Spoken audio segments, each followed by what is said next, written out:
What an amazing 2 nights of WrestleMania 39. WrestleMania goes Hollywood, and boy, is there a lot to talk about what transpired at the show of shows, especially with what happened with the main event of the actual show of night 2.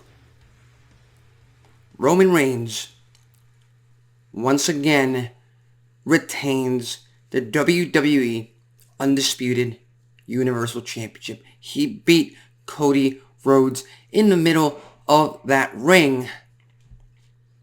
And much like Triple H said in the press conference post-WrestleMania, Cody Rhodes wasn't able to finish his story because the story never ends.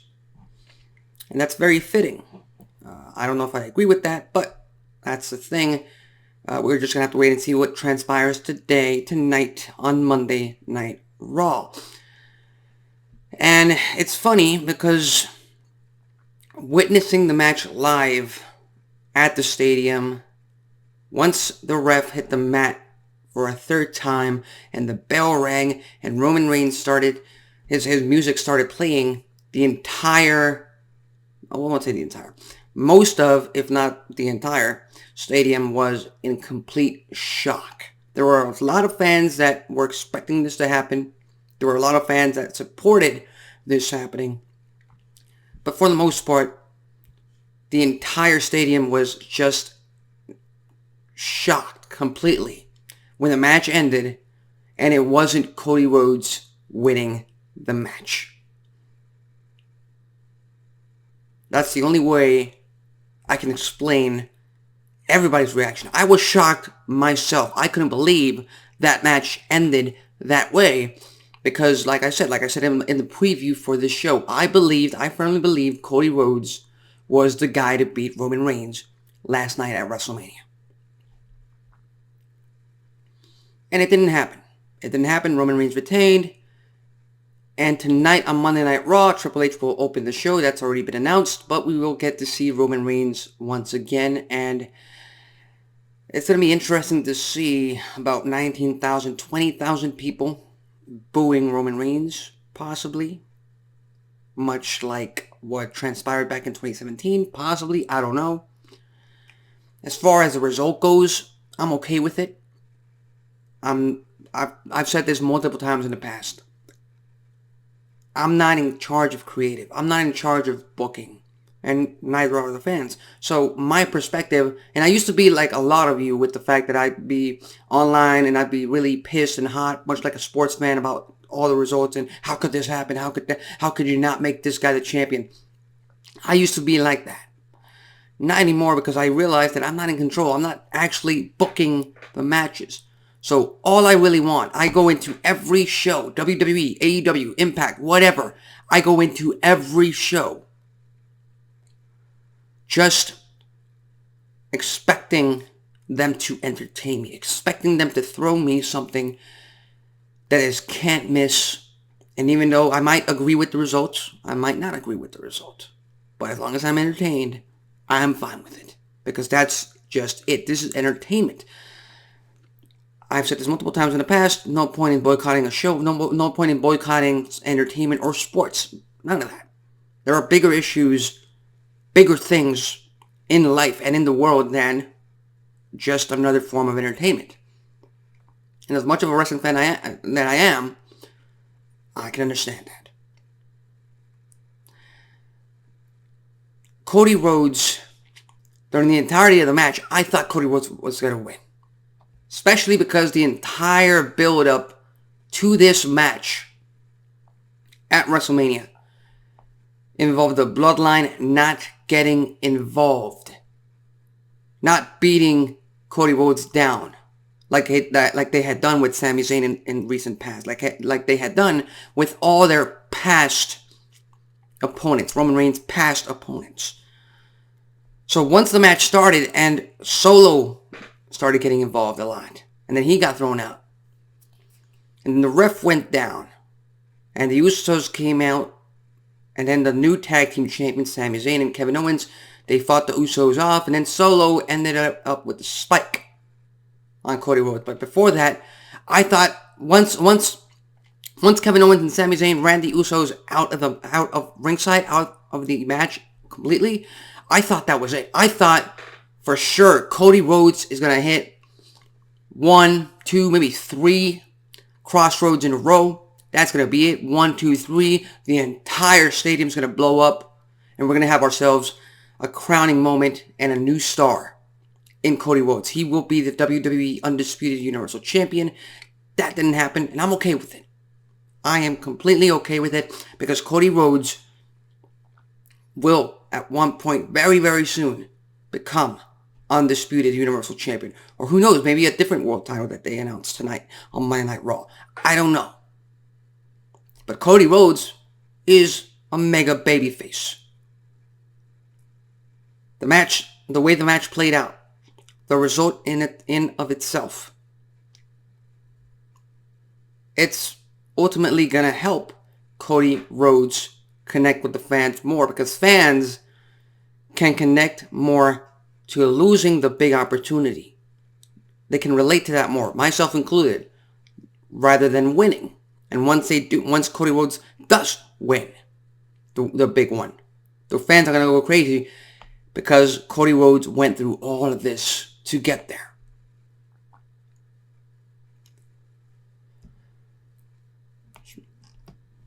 And I will just bookend Cody Rhodes right here. A lot of people are talking about SummerSlam, that being his time to win the titles once and for all. I feel like that would be anticlimactic. Just my opinion. I feel like what better way for Cody Rhodes to redeem himself and win the big one and win the world championships than in Philadelphia next year at WrestleMania 40. Philadelphia, Pennsylvania, which, by the way, is the home of Rocky Balboa, the fictional character, all that story. Everybody knows the story of Rocky Balboa. And let me tell you something. Rocky, he didn't lose during the first film. It was a tie, and Creed kept the championship, but that's allowed there. If that happened at WrestleMania last night, fans would have lost their mind completely. There could be no draw. But Rocky won in the second film. And to me, the best way to bookend Cody's current story is for the rematch to take place straight up at WrestleMania 40. Roman Reigns versus Cody Rhodes in Philadelphia, and Cody wins the championship there. Now, that might happen. It might not happen. I'm okay with whatever they do. I'm okay with Cody Rhodes never winning the championship at all. Just as long as they entertain me. I'm not really, what's the best way to put it? I'm not really set in my ways in the fact that this has to happen for it to be the best thing possible in my view. No. Just entertain the masses, entertain the fans, make something of your product that is can't miss. And Roman Reigns and the Bloodline storyline, what they've been able to do for almost 3 years at this point, is just that. So just on that alone, WWE has earned my respect. I wanted Cody Rhodes to win last night.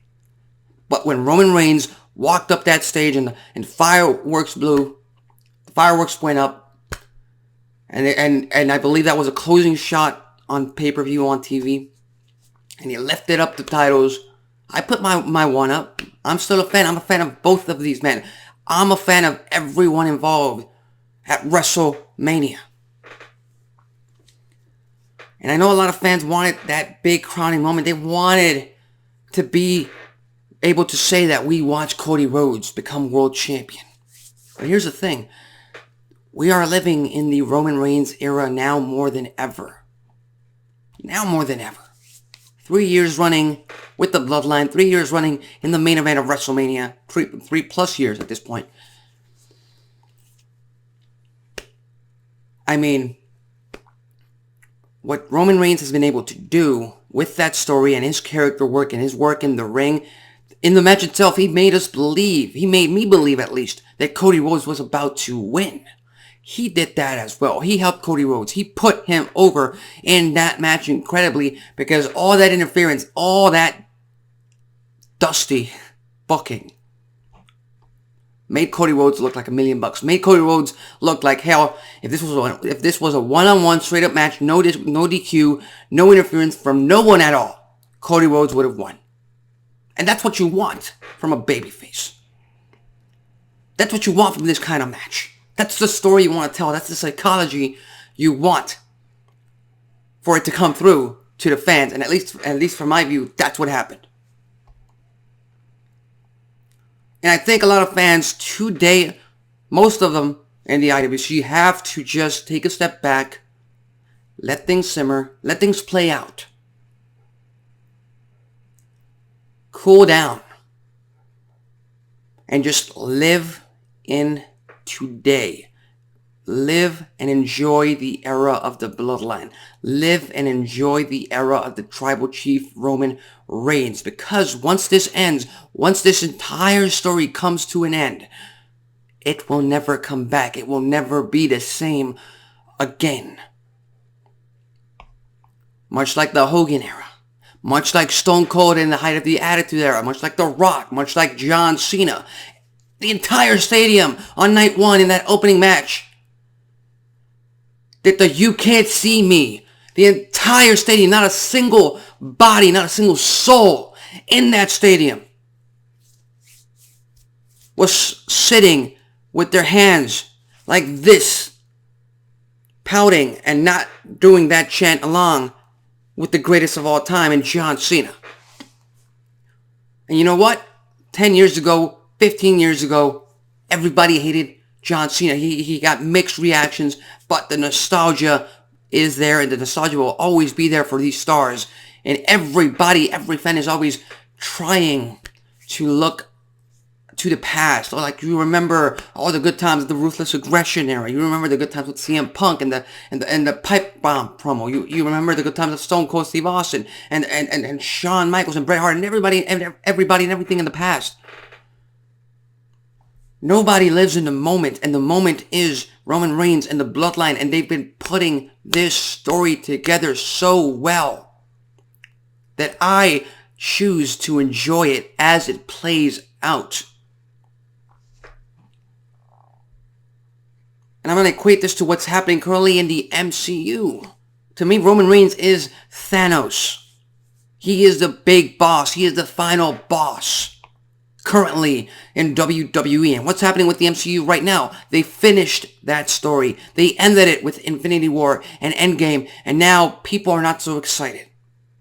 People are looking down on the entire upcoming row of movies from the MCU. Why? Because it's not as interesting. It hasn't been as built up. Ladies and gentlemen, we are currently in our Thanos storyline with Roman Reigns. And believe me, when somebody beats Roman Reigns, whoever it is, Cody Rhodes, Bobby Lashley, AJ Styles, Randy Orton, Jey Uso maybe. Jey Uso. I would love it for Jey Uso to finally have enough of Roman Reigns and just beat his cousin in storyline, his cousin on TV, but technically Roman Reigns is Jey's uncle. That's just how their family tree works. But the way things are about to play out, I can't wait for that to happen. Because Roman Reigns did what he was going to do. He kept his word. He kept the championships. He's still the tribal chief. He is still on the island of relevancy, and he is still the Universal Champion. But the Usos are no longer undisputed tag team champions. I want to see that story play out. I want to see Jey Uso just be completely gaslit, completely through, completely just finished with Roman Reigns to the point that Jey Uso turns on Reigns. Because believe me, that will happen down the line. And the fans will pop like crazy. Because they've been building up to that for almost 3 years now. The entire Bloodline storyline started with Roman Reigns versus Jey Uso. And the fact of the matter is, Solo and the Usos helped Reigns retain the championship last night at WrestleMania. And that will also come to light. That will also play out in this entire storyline. So again, just let it play out. Let it simmer. A lot of people were saying back in 2021, Edge, he won the Rumble, his big return. He was going to beat Roman Reigns for the Universal Championship. We were going to get that last one final run as the World Champion with Edge. Didn't happen. And guess what? The world didn't end. Edge had a fantastic Hell in a Cell match last night. That's all I'm asking the IWC. That's all I'm asking all these wrestling fans. Let it play out. Let it simmer. Enjoy what we are getting tonight. Enjoy what we are getting at the current moment in time, because it is so damn good. You don't want to miss it. So with that said, fantastic main event put on by WWE at WrestleMania Night 2, excuse me. Now it's time to talk about the main event of WrestleMania Night 1. Because the fans did get what they wanted there. They got the ultimate payoff, and what a way it paid off. With Sami Zayn giving not one, not two, but 3 Helluva kicks to his former friend, his former stablemate, in Jey Uso, and pinning him 1, 2, 3. For the tag team of Kevin Owens and Sami Zayn to become the brand new WWE Undisputed Tag Team Champions. First of all, this was the most important tag team title match in history. And the very first tag team main event, I believe, since WrestleMania 1, when we had Hulk Hogan and Mr. T in the main event in a tag team match in Madison Square Garden. So, just on that basis alone, this match is historic. Not to mention, Sami Zayn became the first man ever to kick out of the 1D from the Usos. And I am so happy, I am so glad that happened at WrestleMania. I am so happy and so glad that that happened during this storyline with Sami Zayn and the Usos, because that's how big of a moment this was.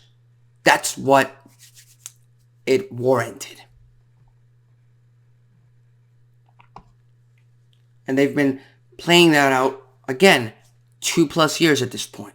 The Usos have been using the 1D. Nobody kicks out of the 1D. Whenever they hit the 1D, they almost always win. And the time they don't win is because somebody else breaks it up. But the guy who takes the 1D, he is down for the 3 count. And Sami Zayn was not. Payoff from Montreal in the Elimination Chamber. Payoff from the Bloodline storyline with Sami Zayn. There you go. Roman Reigns, he made Zayn a bigger star just by being in the Bloodline, just by being in the main event of Montreal at Elimination Chamber. And they both got their crowning moment at WrestleMania.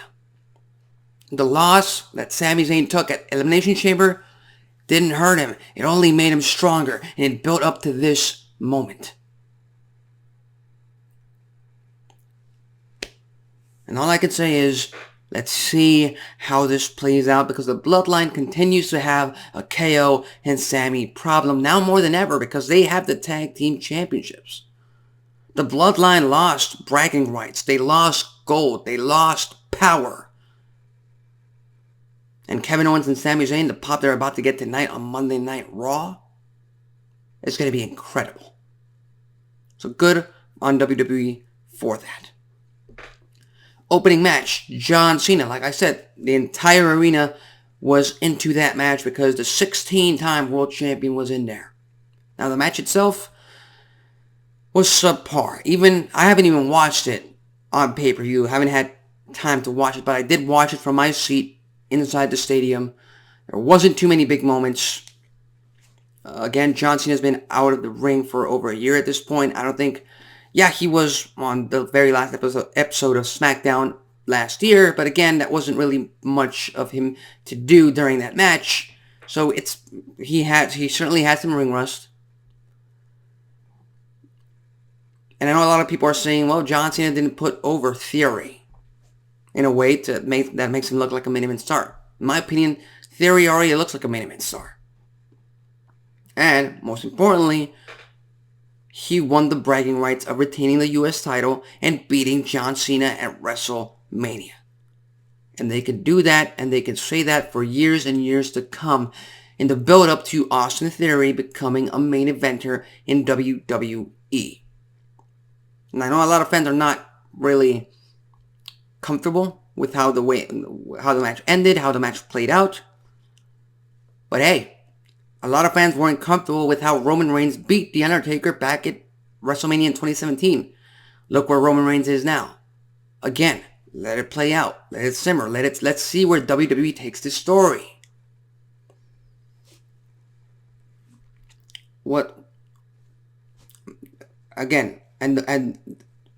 Yeah, it's just that. We had Rhea Ripley fulfill what everybody wanted. And I said it in the previews. I didn't think WWE was about to switch both women's championships. And if one had to be switched, if one had to change hands, it had to be Rhea Ripley because she won the Royal Rumble match, because she won the acceptance of the fans as a legit threat. She's been building up her character thanks to Judgment Day. And to be honest, Charlotte Flair as a babyface champion, Charlotte Flair as a babyface at all, doesn't really quite work. So her retaining the title at WrestleMania would not have garnered a good reaction. I don't think she would have gotten booed out of the stadium, but the reaction would have been mixed if Charlotte Flair retained the championship. So I'm so happy that Rhea Ripley won the match. And I will say this, the match that they delivered, they over-delivered. I called it. There is no doubt. There was never any doubt as to whether or not these women could deliver on the show of shows in WrestleMania. The storyline leading up to it was subpar. Could have used a lot of work. I've said this in the past. But the match itself, fantastic. It started a little bit slow. They warmed up to each other. They let the crowd sit on it for a little while. I had a few fans next to me saying, come on, pick up the pace, you're losing us. And for a moment they were, but then once we started getting into the later parts of the match, fans were going crazy, myself included. Every time Charlotte Flair was getting close to winning the match, I could see a lot of fans, myself included as well. I'm going to say this a lot today. It's just a matter of fact. I found myself like, no. This can't go down like this. Rhea Ripley cannot lose this match. That's what I was saying, and it didn't happen. I believe it was an avalanche riptide from the top of the corner that finally put the 1, 2, 3, and Rhea Ripley had her crowning moment at WrestleMania, her redemption 3 years later at WrestleMania on the show of shows for a much bigger world title and in front of a packed stadium, which is what we all wanted for Rhea Ripley and for WrestleMania 3 years ago. So I'm so happy that happened. And now it's going to be interesting to see what happens going forward. Because much like when Liv Morgan won the SmackDown Women's Championship last year, she had to move over to SmackDown. But the Judgment Day, they're a part of Monday Night Raw. They've been running Monday Night Raw for the better part of a year at this point. Almost a year at this point. So it's going to be interesting to see what happens there. There's a lot of rumors going around that there might be a draft coming up soon. Or, I don't know, maybe the draft shows up later on in the year like it has been in the past. But again, being that Rhea Ripley is now a SmackDown Women's Champion, she has to move over to Friday Night SmackDown. And, to be honest, they do need a little bit of reset on both of the women's divisions on both brands. Speaking of which, they went with Bianca Belair, the EST, beating Asuka and retaining her Raw Women's Championship. It's now official. She's 1 year plus into her reign as Raw Women's Champion. Again, I didn't think both championships were gonna change hands. So it's gonna be interesting to see how WWE plays it going forward tonight on Monday Night Raw. Because who's left for Bianca Belair to beat? She's beaten Alexa Bliss. She's beaten Asuka. Again, it's just a matter of the story that they're trying to tell in the very near future. And I thought Rhea Ripley might be a perfect challenger for Bianca Belair. But again, she's moving to Smackdown. So we'll just have to wait and see what transpires there. The match of itself, I preferred the Charlotte Flair versus Rhea Ripley match over the Asuka versus Bianca Belair match, but they also delivered. And as a matter of fact, every champion in Night 2 retained. So, yeah. Biggest pop of both nights, I believe. I might be just making it grandiose, making it bigger than it is. But both entrances for the Dominic and Rey Mysterio match. Just, number one, everybody was having a good time. Everybody was laughing their asses off when we got that video package of Dominic Mysterio leaving the jail. He spent 12 hours in jail. And the way they've just been completely just using that little story bullet point to keep getting the fans in the mood to see and watch Dominic Mysterio. Loved it. Loved it completely. Then we got LAPD escorting Dominic Mysterio to the ring. He had the handcuffs. He had the mask, which, by the way, looked fantastic on Dominic Mysterio. Looked fantastic. Maybe one day down the line, he'll be able to use it. He'll be able to keep it. He'll be able to call himself... I've heard a lot of fans use the name Prince Mysterio. I don't hate it. I think it might work. I think it might work down the line. But for now, yeah. And then Rey Mysterio in the lowrider with Snoop Dogg. We heard that Nothing But a G thing start. Got the crowd in the mood. And then out of nowhere, just in a split second, and switched into Eddie Guerrero's Viva la Raza song. And just... wow. It just pulled at the heartstrings, and I loved it. I loved every single minute of it. I never got the chance to watch Eddie Guerrero live at a stadium. I never got a chance to listen to that song live. So when that thing hit, I just lost my mind, man. Yeah. And then we got Rey Mysterio's entrance. And the match itself, I loved the fact that Dominic had a lot of offense in the match. He had a lot of points during the match itself where he was just, you could tell he was taking his time. He was soaking it in. He was allowing the fans to hate him. Allowing the fans to really just belittle Dominic because he was beating Rey Mysterio at WrestleMania in front of his mom, in front of his sister who were ringside during the match.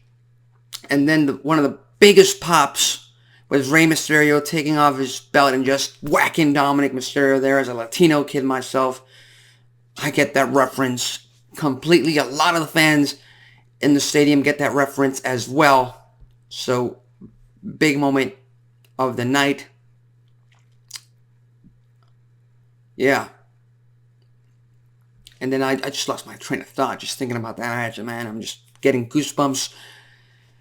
What a match. And of course, Rey Mysterio had to get the win. He was inducted into the Hall of Fame.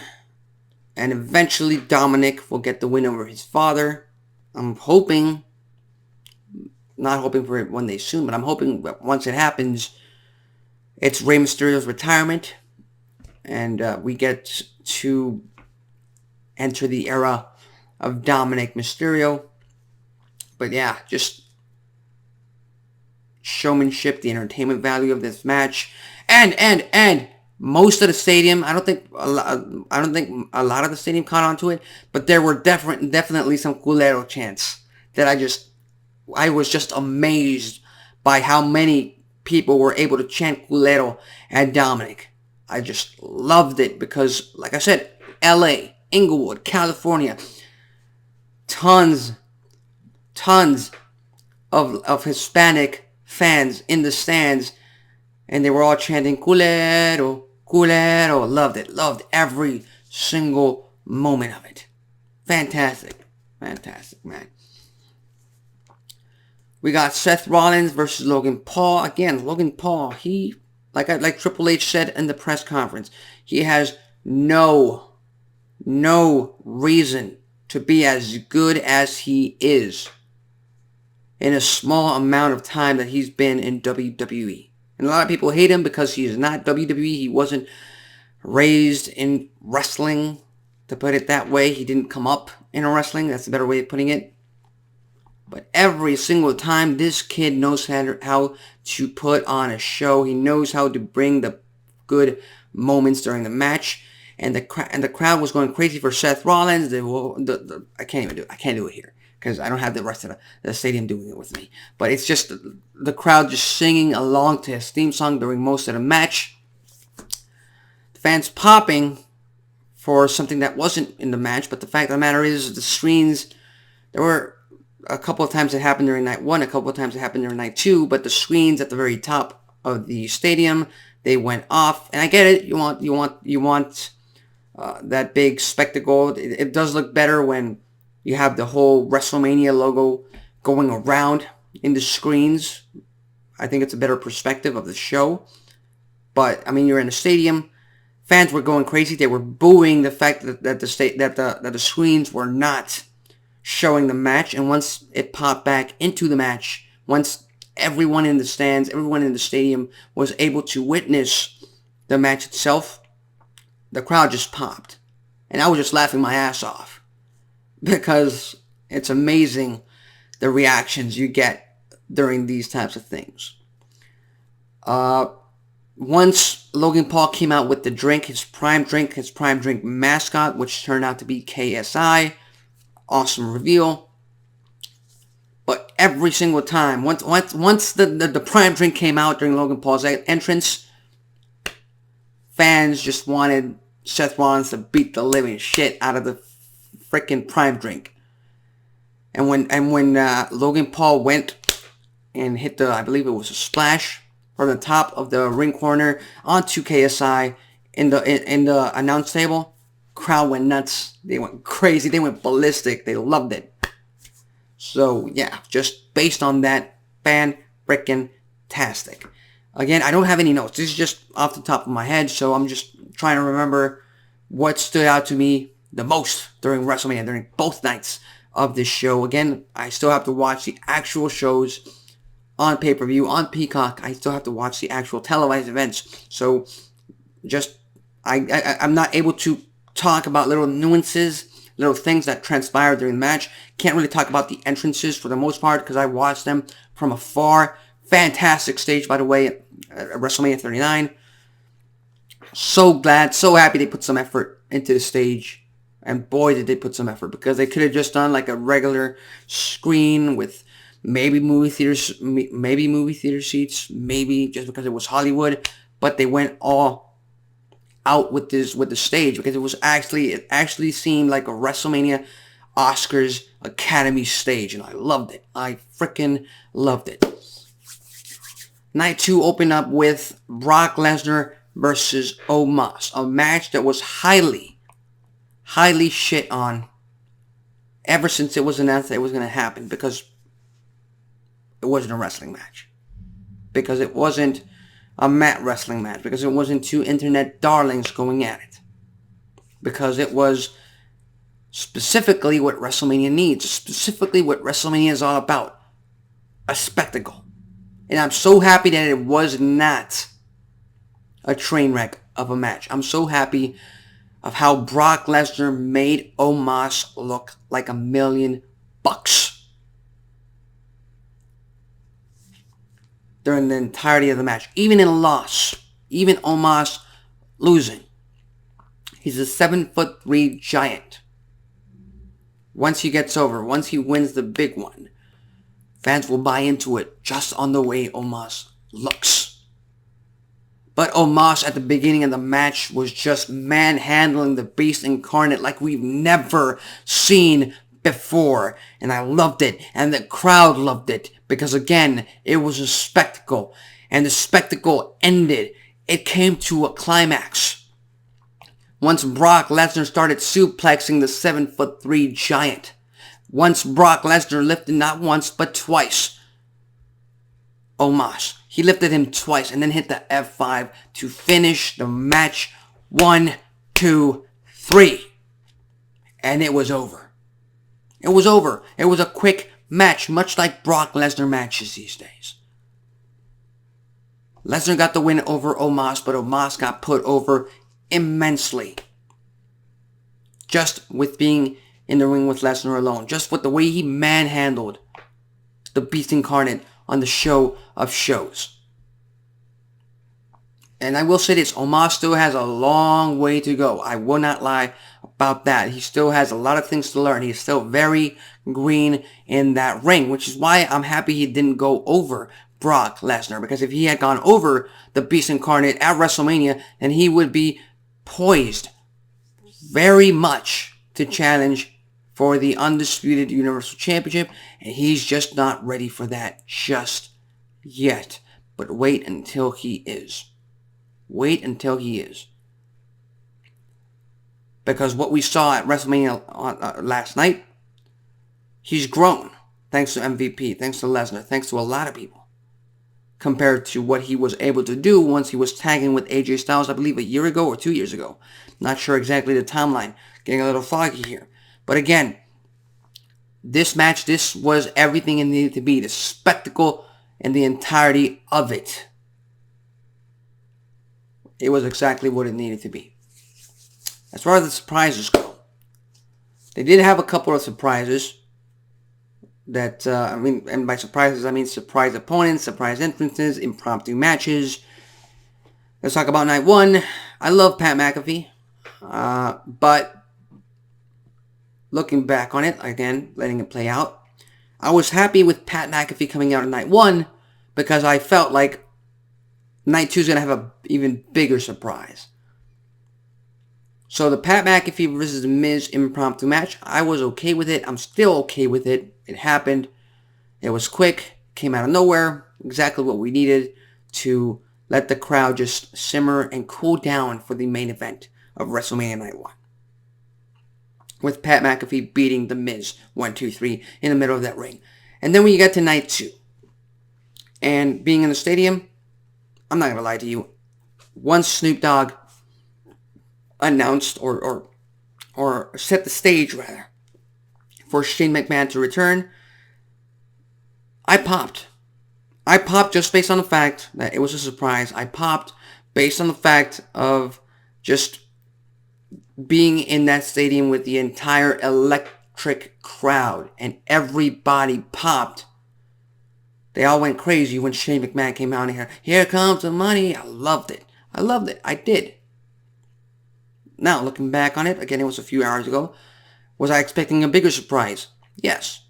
Was I expecting and hoping, more so hoping, for an LA Knight, yeah, or even a Stone Cold Steve Austin to come out and just send the crowd over the top and just make that stadium explode? Was I expecting that? Was I hoping for that? Absolutely. But those are the surprise opponents, surprise guests that we got at WrestleMania. Unfortunately, Shane McMahon got injured. Wow, that was just shocking to see again. Shocking in the worst way possible because nobody was expecting it. You could tell pretty much right off the bat it was not a work. It wasn't something in the script. It just, his knees buckled, his knees gave out, and yeah, it happens. He's been out of in-ring competition for years and years and years, and it's just unfortunate circumstances on the biggest night of the year for WWE. I love the way they pivoted. I love the way they just took over and they had Snoop Dogg take over the match, and he did the pimp's elbow. That was fantastic. The crowd went nuts. It was a good feel-good moment. Again, a lot of hardcore wrestling fans, a lot of IWC fans are going to talk about the logistics and how is it not a DQ that he got involved. Again, unfortunate circumstances leading up to this. I'm completely okay with it. I'm completely okay with it because number one, it was an impromptu match. Number two, Snoop Dogg made the match. With him being the dog father of WrestleMania this year for both nights. So just based on that fact alone, there's no need for, especially this kind of match on the show of shows, on the biggest night of the year, to have any kind of logistic or logical reasons for it to exist. It just happened. It was just a cheap pop crowd moment. And I'm okay with that. I'm okay with that. So with that said, I think they handled it pretty well. I believe Snoop Dogg had an earpiece on him. If not, the referee always has one. So once we got to those unfortunate circumstances of Shane's knee giving out, Snoop Dogg had to take over. Loved how they handled it, and it just got the crowd in a good mood for the rest of the show. Bad things considered, I'm hoping Shane McMahon is able to heal up as quickly as possible. Again, one of the worst things to happen at WrestleMania was his injury. Personal opinion of how you feel about Shane McMahon aside, you got to feel for the guy. I mean, he's making his big return. He has an impromptu match, a rematch with The Miz at WrestleMania, and then this happens. Not the best of circumstances. What else transpired at WrestleMania? Like I said, I'm thinking off the top of my head. The triple threat match for the Intercontinental Championship. Wow. Match of the night. Match of both nights. And that's just me not yet watching it on TV. But they were just going at it, man. You could hear the chops all the way to the top of the stadium. I'm sure of that. There was a point during the match where they were just beating the living crap out of each other in the middle of the ring. All three men pretty much forming a triangle, just chopping each other, beating each other. Nobody was going down. Nobody was backing off. I got to the point of just telling myself and just realizing, hey, this is not a wrestling match. This is a brawl. This is just three men going at it. No fucks given, and just wow. And there were so many near falls. A few for Drew McIntyre. A few. A lot more for Sheamus. Those 20 plus shots that they got onto Gunther. Both Sheamus and Drew McIntyre. You had the entire crowd chanting, myself included. I stopped counting after 20 because I thought they were going to stop at 20 and they didn't. And then Gunther just collapsed. He just collapsed, and then the match went on from Drew versus Sheamus, and it kept going, and I thought at least, that Sheamus was about to win the Intercontinental Championship for the first time in his career on the grandest stage of them all, like he should have. Just my personal opinion. Didn't happen. I'm okay with it. Gunther was able to come back. He retained his Intercontinental Championship. The Ring General is still Intercontinental Champion. And he has yet to be pinned. He has yet to be submitted. He has yet to be defeated as well. So, who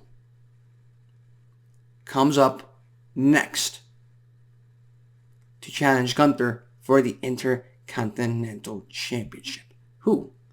Yeah, and talking to some fans at the stadium itself, they loved the match as well.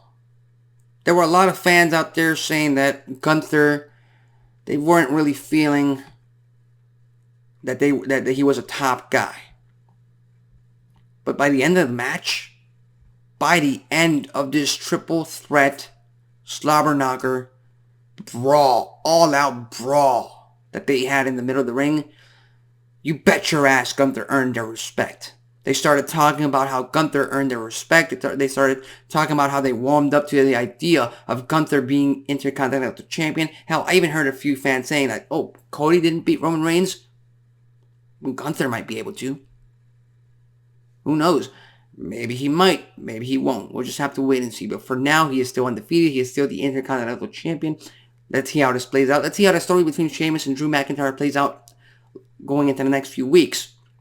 Because they embraced in the middle of the ring after the match. I'm not sure if that was televised or not. But once the match ended and once Gunther went up the ramp back into the locker rooms, Drew McIntyre and Sheamus embraced and hugged and just seemed to bury the hatchet at WrestleMania. We'll just have to wait and see what plays out, how it plays out in the next few weeks going into SmackDown. The Fatal 4-Way Showcase matches, again, they served their purpose. They served their purpose. I particularly liked the first one on night one. Who won? The Street Profits won. The Street Profits, they got the crowd going. That music, the theme music, just gets people on their feet. Chad Gable, man. Chad Gable is just able to, I believe, German suplex Braun Strowman. That got the biggest pop of the night. We got a bunch of these superstars going air on us. Ricochet, I believe one of the Viking Raiders. I can never tell them apart, especially not from how far I was. But they went from the top rope. Otis just got some of the biggest pops of the night completely, man. Like, Otis is just over as hell, man. He is funny. He is just entertaining. Wow. Again, I can't wait for Chad Gable to finally get, for both Chad Gable and Otis to finally get bigger spots in WWE right now. They are some of the most over men on the roster as it is. Street Profits getting the win. I like that. And hell, maybe down the line we might get the Street Profits versus Kevin Owens and Sami Zayn for the titles. That's a match we've never seen before. That's a match that's about to steal the show later on in a pay-per-view down the line for this year in WWE, so can't wait for that. Ronda Rousey and Shayna Baszler, they won their Fatal 4-Way Showcase match, which again, I would have gone more for Raquel and Liv Morgan, but they decided to go with Ronda Rousey versus Shayna Baszler, and now I get it because, well, they have to rebuild the aura and rebuild the mystique of Ronda Rousey.